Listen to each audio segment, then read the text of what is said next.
Hello, class. Past 3 days, we've been looking at covalent bonding, ionic bonding, and metallic bonding. So today what we're going to do is we're going to take a look at molecular geometry to finish up Chapter 6. In Chapter 6, we are going to do these 5 objectives. This is going to be a couple days worth. I'm going to do a couple videos on this one.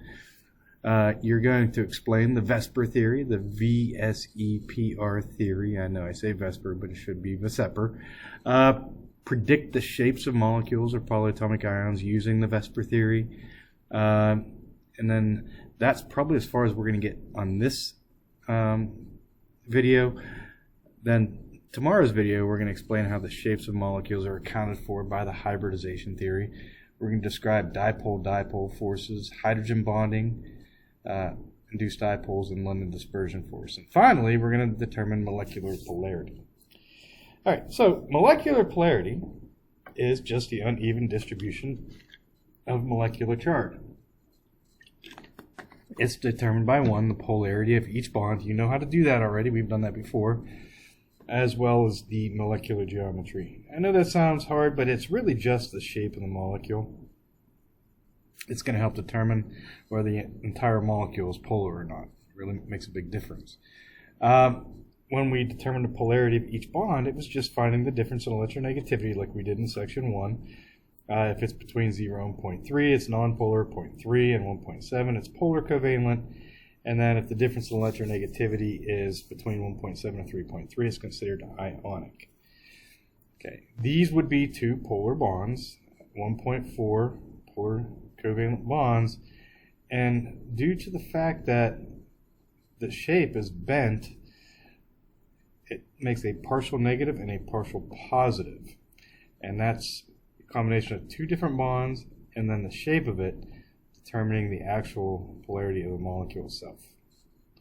All right, VSEPR theory, the valence shell electron pair repulsion theory, it states that repulsion between the sets of valence level electrons surrounding an atom causes these sets to be oriented as far apart as possible. So every atom in the molecule will be as far apart as possible. Now that also includes the lone pairs of electrons.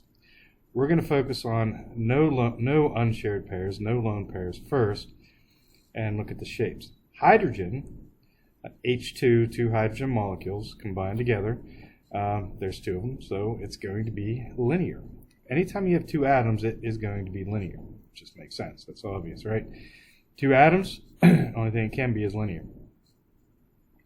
Now, what happens if you have BeF2? Remember, beryllium is one of the exceptions to the octet rule. It is happy with only 4 electrons in its outer shell. When it combines with fluorine, it has no lone pairs, and the fluorines are going to be full, so it has 2 bonds, no lone pairs. So there is no repulsion. Anytime you have an electron pair that is a lone pair, it will actually push on the other atoms and cause it to change its shape.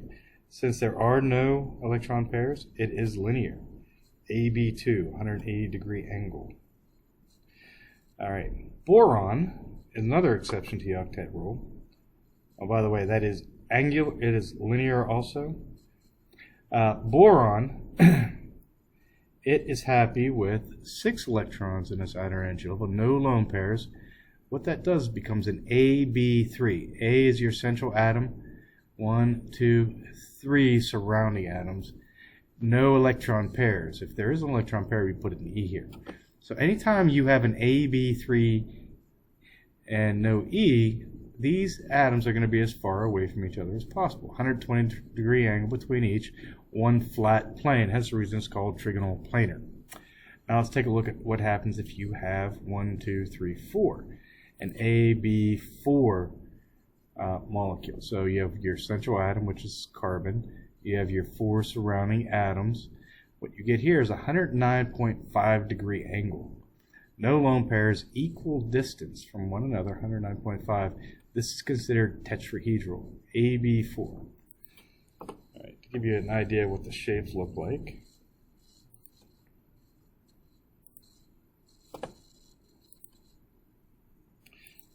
Model. All right, here is an AB2. So your molecular geometry is going to be linear. Now remember all of these. Now we're going to add another bond. This is an AB3, 120-degree angle between each, and this is what the shape of it would be. So AB3, one central atom, there's no electron pairs. All right, so what happens if you get the next one? This is what tetrahedral looks like. So it has 109.5-degree angles between each bond, and it's an AB4. All right, so how do you do this? Let's take a look at, first, BCl3.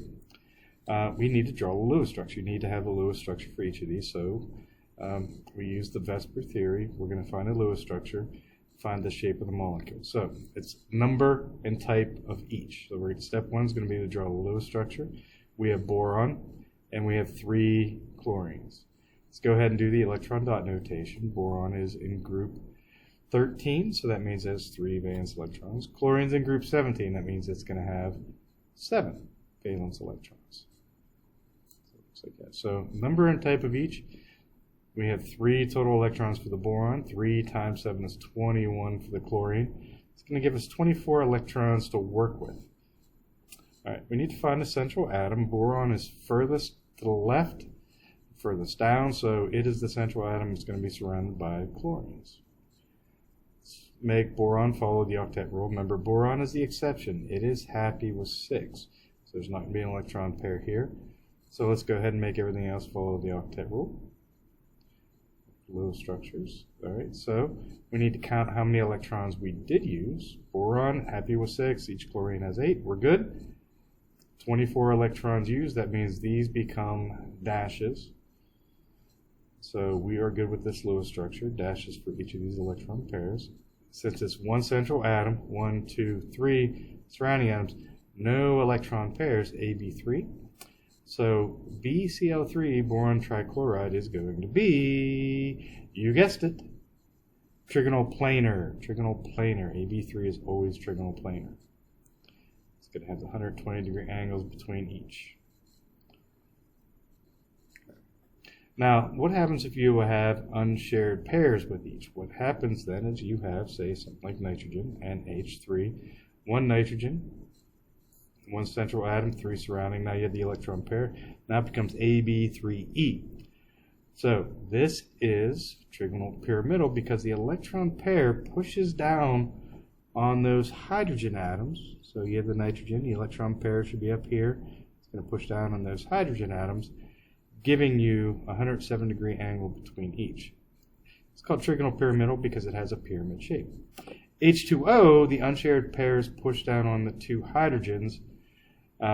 Here you have the unshared pairs here. It's going to push down on these 2 hydrogens, giving a 105-degree angle. So 2 electron pairs, it really pushes it, giving a bent or angular shape. 1 central atom, 2 surrounding, AB2, 2 electron pairs. Gives you a bent or angular shape. These are other ones that you should just know. Octahedral, SF6, and AB6 is this particular shape.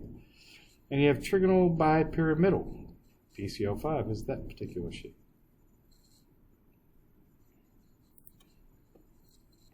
I'll show you what this looks like.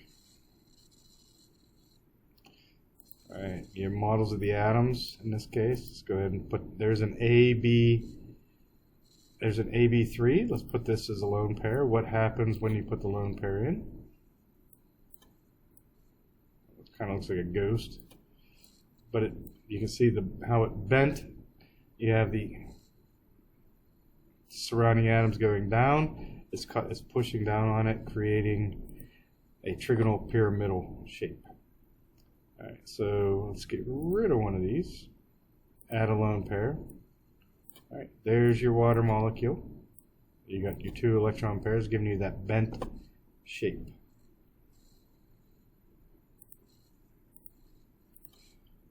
All right. Let's do one more of these. You have carbon dioxide. Draw the Lewis structure for it. Remember, number and type of each. Carbon has 4 electrons. Each oxygen is going to have 6. So 4 and 6 is a total of 16 electrons. Carbon is always your central atom. You're going to have your oxygens. make everything follow the octet rule.